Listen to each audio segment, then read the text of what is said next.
How's it going, you guys? Kyle here with another tutorial for you all this week on some flow movement, some nifty fun flow movement, all that has to come with the little palm spin motion where you get like a little palm spin on top of something. So basically movements that come out of this, that setup there. So real fast what I'm going to do is I'm going to use that setup and teach you just that setup real fast, and then I'll just kind of show you guys some nifty combos that I do and then break those down so you guys can learn those if you like them. And then but other than that, I hope to see you guys come up with some of your own stuff with that and then post it as a video response so I can see the creativity that you guys have, because there's so many moves that have yet to be done. So real fast, just take a basic palm spin. So you have your hand here. I usually have it like this, especially if I'm going on top of something. I have one hand on the side, which is my furthest hand, and the hand that's closer to the side that I'm going to, the direction I'm going, is on top. You jump off the balls of your feet, keep your heels up, and you jump. Pick your knees up on top of the obstacle. And eventually you go to where instead of you getting them just on top of the obstacle, you go to where you can jump and push off your hands and pull your legs over here.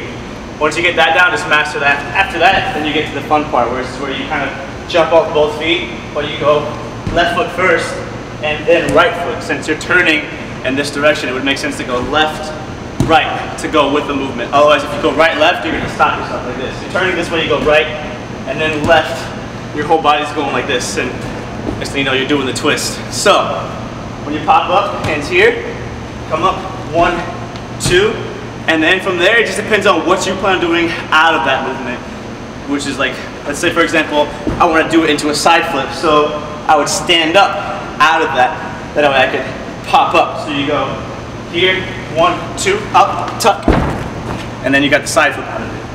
And if you have your side flips down super easy, then this is going to come very easy. Because one of those movements where it's really easy to kind of like go off axis, so make sure you have a good understanding as to how to do a side flip before you just go and toss your body around.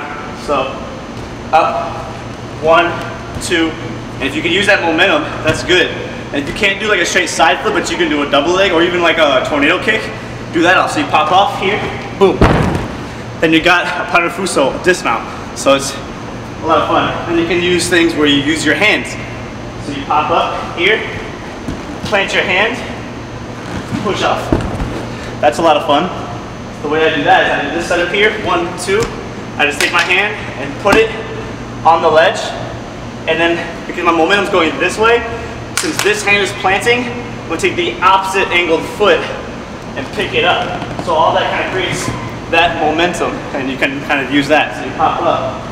1, 2, reach, plant your hand, swing this heel, and then as you go up, use your hips, lift them up, and then use this other arm to pull you around to face the ground. And then just check your footing, make sure you land on the balls of your feet so you can kind of pivot out, but don't land like high in the balls of your feet, otherwise you can sprain your ankles. Lay like kind of flat, just keep your heels up, in other words. So boom, boom, swing, and push.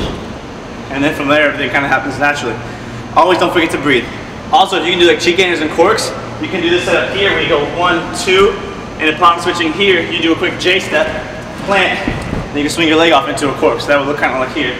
And again, this is one of those moves when it comes to like a flip out of the setup, make sure you have the flip down on ground, or at least make sure you have enough confidence in your ability to control your body. If you were to mess up, you can still pull yourself around to get your feet down so you don't hurt yourself.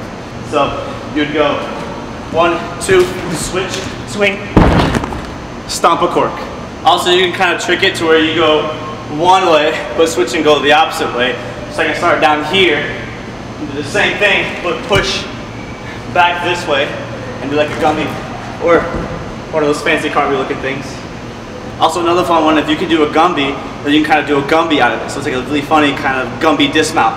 So you pop up and you go 1, 2, plant that one hand here as you bring your foot around, and follow through with the other arm, and then you pop off. So it'll look like this.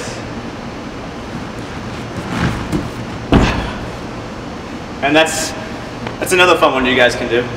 So make sure you have the Gumby down. There's endless amount of movements that you guys can do. The hardest part is figuring out which movements you can do.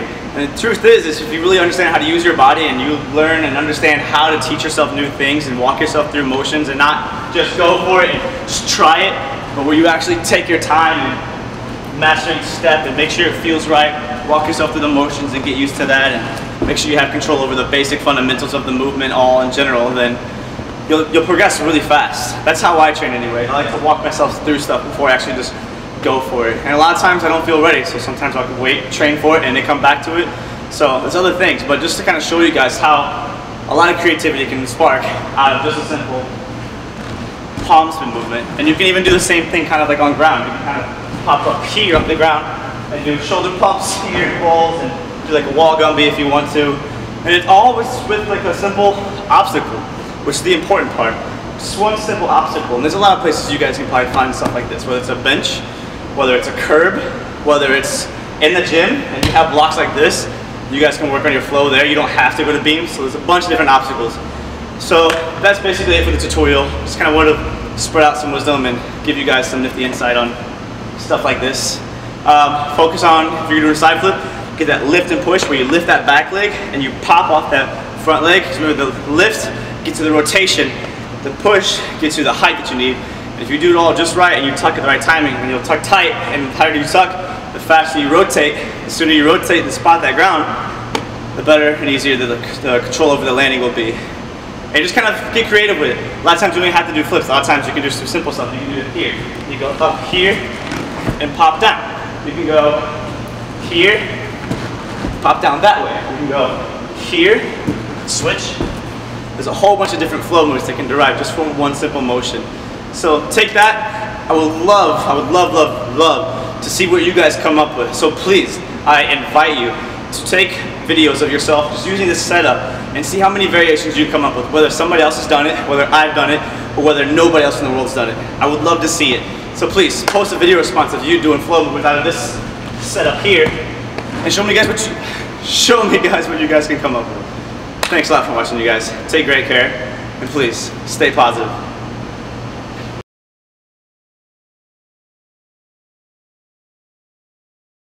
You kind of pop up, and you'll kind of roll to the side, so you go 1, 2, push.